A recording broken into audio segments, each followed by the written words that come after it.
mon cher pays. Ouais. Le but, c'est que vous soyez entendus. C'est ça. C'est ça. Oui, mais... Alors, vous voyez que le Cameroun, c'était en 2 pays. Hein. Au départ, c'était une fédération francophone, anglophone. Sans rien. Ouais. Parce que nous, on a des recherches de pétrole, c'est chez nous. Voilà. Et depuis là, chaque personne qui est... Il y a la partie anglophone, il y a la partie anglophone qui est à la guerre. Qui est en guerre depuis. Et ça, c'est où? C'est le drapeau de cette partie anglophone. Ils sont en guerre depuis 2016. Il n'y a jamais eu un débat, ne serait-ce qu'à l'Assemblée nationale du Cameroun sur la guerre. Pourtant, la Suisse a débattu au Parlement sur la guerre dans cette région anglophone. Le Parlement français en a débattu.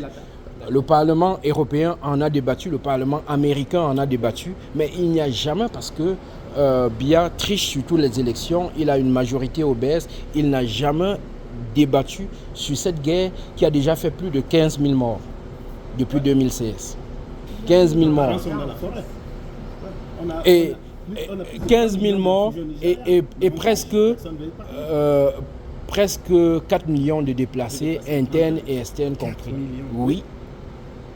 Vous voyez, vous allez à Douala, Yaoundé, tout le processus, c'est des jeunes filles anglophones. Ils sont livrés à la prostitution parce qu'ils sont pris entre deux feux.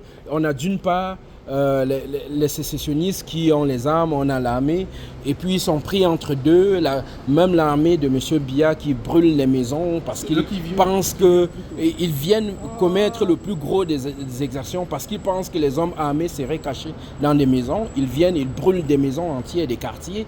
Moi je connais des gens qui ont vu leur grand-mère brûler dans leur maison. Vous voyez ce genre d'atrocité. Il n'y a jamais eu de dialogue, il n'y a jamais eu de débat à l'Assemblée nationale que dirige M. Biya. On ne peut pas. Il faut être inhumain, comme M. l'ambassadeur qui, dans ses costumes, donne les airs d'un homme civilisé. Mais c'est des inhumains, ces gens. C'est des inhumains. Des gens meurent chaque jour, chaque jour. C'est atroce. À un moment donné, on dit, mais essayons la paix. Essayez la paix. Essayez la paix. On a les moyens de le faire, mais ils ne font rien. Pour quel est l'intérêt Pardon? Ils ne doivent pas venir ici. Ça, c'est... Je les connais très condescendants. Je vous dis, le pauvre ambassadeur, avec ses petits pouvoirs, il se prend pour un demi-dieu. Il ne va pas sortir. Essayez, vous verriez. J'aimerais que vous me prouviez le contraire.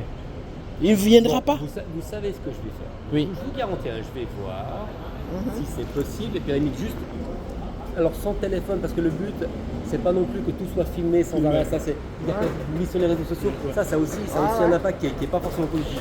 Mais si toi, je l'ai écouté.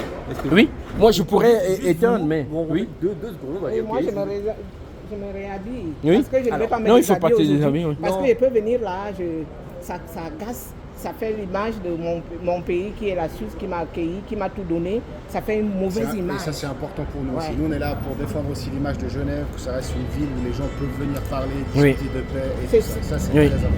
Mais comme le disait Ramaya, il ne faudrait pas que Genève devienne le paillasson où tous les dictateurs viennent essuyer leurs pieds gorgés de sang. Alors, nous sommes à l'hôtel Intercontinental, comme vous le voyez. On est en discussion. On a des compatriotes qui nous accompagnent. Être suisse et voir que... Parce que les gens suivent Internet. Nous sommes bien encadrés, bien reçus. On a eu un bon comité d'accueil avec la police. Et on attend l'audience avec Biya. Voilà. Allez-y, on vous attend. Merci beaucoup.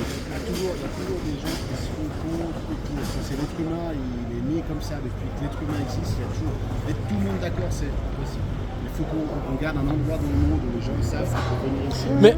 Mais vous savez, dictateur ou pas dictateur, vous savez, le système Biya, pour avoir une promotion, il faut être un bon corrompu, il faut avoir détourné à l'échelle de milliards de francs CFA les caisses de l'État. tous ont des casséroles. Ils sont cyniques, ils n'ont pas de limite. Ils ont volé jusqu'aux fonds qui ont été débloqués par les organisations internationales pour le Covid, pour la lutte contre le Covid. Ils se sont partagés entre eux et ont laissé le peuple à son triste sort. Rien n'avait été fait, à part le confinement. C'est-à-dire qu'on a confiné tout le monde. Ils ont reçu énormément d'argent des organisations internationales pour la lutte contre le Covid et ils n'en ont rien fait. Ils se sont partagés. Quand vous voyez la liste, on vous dit tel ministre a détourné 54 milliards, un autre a détourné une dizaine de milliards.